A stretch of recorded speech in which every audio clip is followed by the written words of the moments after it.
দর্শক, আপনাদেরকে আজকে বলে দিব যে আলুর যে অবস্থা, অর্থাৎ আলুর এখন গাছ মোটামুটিভাবে 50 পার হয়েছে, 50 থেকে 60-এর মধ্যে বয়স। এই অবস্থায় আপনি আলুর জমিতে ভিটামিন দিলে কতটুকু উপকার হবে বা কতটুকু ক্ষতি হওয়ার সম্ভাবনা রয়েছে বা দিতে পারবেন কিনা, এই নিয়ে থাকতেছে আমাদের আজকের ভিডিও। আসসালামু আলাইকুম সুপ্রিয় দর্শক, আশা করি সবাই ভালো আছেন। যে যেখান থেকে আমাদের এই ভিডিওটি দেখছেন, সবাইকে অসংখ্য ধন্যবাদ। কৃষকের স্থায়ী কৃষি পেয়েছে, আমি সালাউদ্দিন আপনাদের সঙ্গে আছি।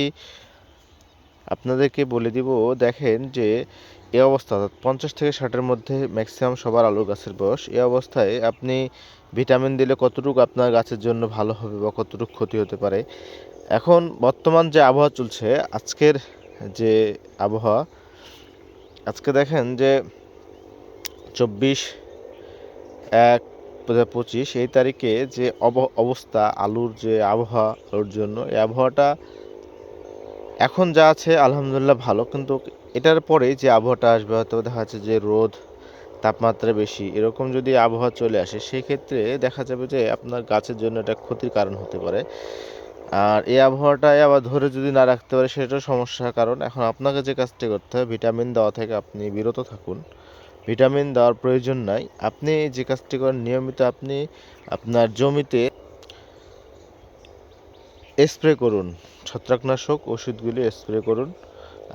8 দিন পর পর স্প্রে করুন। ভিটামিন দিবেন না, অনেকে তো ভাবছেন আমার গাছ ছোট আছে দিলে। হ্যাঁ, দিতে পারবেন, কেন এটা আপনার গাছের জন্য এটা হুমকির কারণ হতে পারে। হুমকি বলতে আপনার গাছে এক ধরনের পচন চলে আসার সম্ভাবনা রয়েছে, যার জন্য আপনারা চেষ্টা করবেন এখন এটা না দেওয়ার। আপনারা চেষ্টা করবেন যেন পরবর্তীতে যদি আবহাওয়া আমাদের অনুকূলে আসে, সেক্ষেত্রে আপনি দিবেন। কিন্তু এখন যেহেতু আবহাওয়া আমাদের অনুকূলে নেই, আমাদের প্রতিকূলে চলতেছে, যার জন্য আপনি এখন ভিটামিন দিবেন না। আপনি ছত্রাকনাশক যে ওষুধগুলি আছে, সে ওষুধগুলি নিয়মমাফিকভাবে দিবেন, তাহলে দেখবেন যে ইনশাল্লাহ আপনার আলু ভালো থাকবে এবং ঠিক থাকবে। আর আলুর মড়ক দমনে আপনাকে যে কাজগুলো করতে হবে, অবশ্যই নিয়মিত স্প্রে দিতে হবে। এটা সবাই ভালো থাকবেন। আজকে এ পর্যন্ত, ধন্যবাদ সবাইকে।